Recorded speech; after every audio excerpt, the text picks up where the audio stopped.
Hello, today's video was going to be about my latest changes to my Amiga 600, and I was going to add a fairly simple change to my Amiga 600 by putting a Gotek Drive inside the machine. But things really didn't go to plan, and I was in two minds about doing this video really. This isn't a tutorial, and it really isn't a pleasant video, so I don't mind if you just skip this one if you want. So if you're still listening, I shall begin. So I had a Gotek Drive going spare, and I thought it would be really good to do a video on how to install flash floppy on it and eventually put it in my A600. I found a nice 3D printed holder and box that fits on the top of the A600, and I have a 3D printer, so it's nice and easy just to download it and print these things. So when it came to putting the Gotek in the A600, I connected everything up and nothing worked.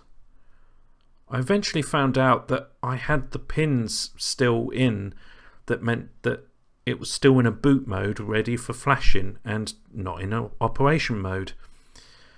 But I looked at the diagrams, and for some reason I thought I had the power round the wrong way, and that's why it wasn't working. The brown mixed with the red, so I switched them round and turned it back on. There was a fizz. There was a horrible smell, and immediately I turned it all off. On looking at it, I had fried the Gotek Drive's ARM chip, and thankfully not the Amiga, so I was really annoyed with myself. I tried turning it on when the power was round the correct way, but the ARM chip would just quickly become a hot plate that you could fry an egg on, to be fair. So I went on a search for a Gotek Drive. Because of the current climate, it seems that Gotek Drives are really difficult to find in the UK at the moment. I did order one from Retro Passion in the end.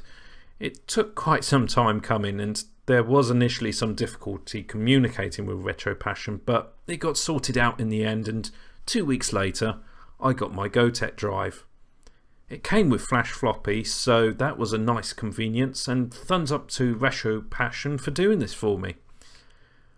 I took the drive apart, but noticed that it didn't have all the pins, so I couldn't use the rotary encoder. It wasn't too big of a problem, as I could just solder some pins on, but still it was just a bit annoying. I then found I couldn't put the case back together with the Gotek Drive inside. I thought, maybe it's the 3D holder that I've printed. All the time getting more and more frustrated at everything that was going wrong with this, in quotes, simple upgrade. I then finally discovered that I needed to bend one of the LED lights back, as it was getting caught when I was closing the lid. So I powered everything on, looks good, put a memory stick with some ADFs on, put it into the Gotek, and it doesn't detect the stick. I tried another stick. Both detected fine in Windows, but on the Gotek, nothing. Just the flash floppy logo showing. I couldn't believe my luck with this. I contacted Steve at Retro Passion, and he got back to me really quick, which was nice. No fault of Retro Passion.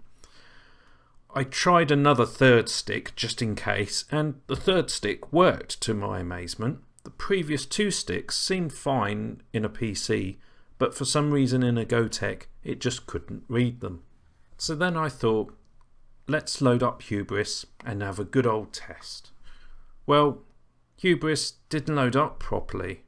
I spent some time finding Reload Kick to degrade my A600 from Kickstart 3.1 to 1.3. Maybe that will fix it, because Hubris is quite an old game, and some games just like Amiga 500s. No.